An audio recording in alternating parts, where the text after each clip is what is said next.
मी दरवर्षी जुलै महिन्यामध्ये माझ्या वाढदिवसाला रक्तदान करायचो. पण जेव्हापासून देवाभाऊंचा, आमचे लाडके मुख्यमंत्र्यांचा वाढदिवस साजरा करायला लागला, तेव्हापासून मी 8 जुलैच्या बदली 22 जुलैला रक्तदान करतो. पण रक्तदान मी दरवर्षी करतो. त्यांना उदंड आयुष्य लाभो आणि त्यांच्या हातून महाराष्ट्राचं भलं व्हावं, सगळ्या जनतेचं भलं व्हावं आणि ही त्यांना देव शक्ती देवो, हीच माझी प्रार्थना.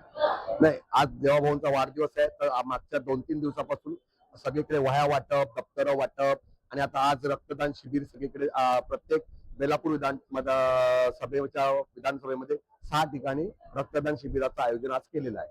आम्ही सेवा सप्ताह या राज्याचे मुख्यमंत्री आदरणीय देवाभाऊ देवेंद्र फडणवीस साहेब यांच्या 56व्या वाढदिवसानिमित्त आम्ही वेगवेगळे सेवेचे कार्यक्रम आणि देवाभाऊंना विद्यार्थी फार आवडतात आणि प्रत्येक विद्यार्थी हा शिक्षणापासून वंचित राहू नये म्हणून आम्ही पहिला विद्यार्थ्यांचा कार्यक्रम घेतला.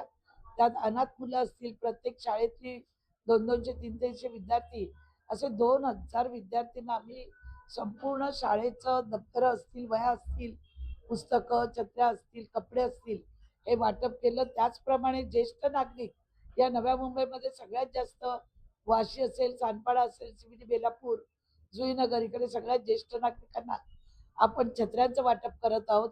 त्याचप्रमाणे आज आपण रक्तदान शिबिर ही जी घेतलेली आहेत. आज वाशीमध्ये मी आता इथे पार्टी कार्यालयात उभी आहे. या पार्टी कार्यालयात आपलं रक्तदान शिबिर चालू आहे. बेलापूर रेल्वे स्टेशनला आहे, सीवूडला आहे, जुईनगरला आहे. वेगवेगळ्या ठिकाणी बेलापूर मतदारसंघामध्ये आपण रक्तदान शिबिर घेऊन या बेलापूर मतदारसंघातले जे काही हॉस्पिटल आहेत त्यांना त्या आम्ही रक्तदान देणार आहोत. आणि असे विविध उपक्रम आम्ही देवेंद्र फडणवीस साहेबांच्या वाढदिवसानिमित्त आज इथे घेतलेले आहेत आणि त्या पद्धतीने आमचे सर्व कार्यकर्ते आज या कार्यक्रमाला जागून उपस्थिती देऊन अनेक आज इथे बघितलं तर 4 डॉक्टरांनी रक्तदान केलेलं आहे. एक मिलिटरीचा रिटायर ऑफिसर येऊन सकाळी रक्तदान 47वा टाइम त्यांनी इथे केलेला आहे. अनेक तरुण मुलं रक्तदान करत आहेत. रेल्वे स्टेशनवर तर गर्दी लागलेली आहे. उलट आम्हाला तिथे चेअर कमी पडल्या तर आता MGMनी तिथे सर्व सुविधा दिल्या. इथे महानगरपालिकेने सुविधा दिल्या आणि हा सेवा सप्ताह वेगवेगळ्या ठिकाणी 8 दिवस आम्ही राबवण्यात येणार. मला असं वाटतं की देवाभाऊंना जे चारी बाजूने घेरलेलं आहे, अभिमन्यूच्या चक्रव्यूहामध्ये देवाभाऊ बसलेले आहेत. पण अभिमन्यूंनी जसं ज्या पद्धतीने चक्रव्यूहातून जे बाहेर पडले त्याच पद्धतीने देवाभाऊ निश्चित स्वरूपात आज हुशार आहेत, ते चाणक्य आहेत आणि आलेल्या संकटावर कशी मात करायची. महाराष्ट्रात सगळ्यात जास्त दिवस मुख्यमंत्री राहिलेले हे देवाभाऊ आहेत आणि त्या अनुभवातूनच या चक्रव्यूहातून ते नक्कीच बाहेर पडतील. दिल्लीत आलेलं संकट जे विद्यार्थ्यांचं आहे त्याच्यावरती नक्कीच देशाचे पंतप्रधान आहेत, ते मार्ग काढल्याशिवाय राहणार नाही.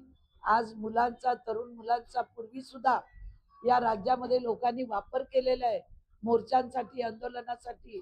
आज सुद्धा या युवकांना जे भडकवलं जात आहे, पण निश्चित काळांतराने या युवकांना सुद्धा मार्ग निघेल. त्यांचं जे आंदोलन आहे, त्यांच्या मागण्या आहेत, त्या निश्चित स्वरूपामध्ये या देशाचे पंतप्रधान निश्चित मला तर खात्री आहे की तरुणाई आहे, ही तरुणाई ही अग्रेसर असते आणि त्यांच्यासाठी निश्चित देशात विचार केला जाईल आणि या राज्याचे माननीय मुख्यमंत्री देवाभाऊ यांच्यात निश्चित स्वरूपात मार्ग काढतील असं मला वाटतं. आज त्यांना मी आमच्या नवी मुंबईकरांच्या वतीने, सगळ्या लाडक्या बहिणींच्या वतीने त्यांना लाख लाख शुभेच्छा देते. त्यांचं आरोग्य, त्यांची जी पुढची वाटचाल ही सुखमय झाली पाहिजे आणि याच शुभेच्छा. धन्यवाद.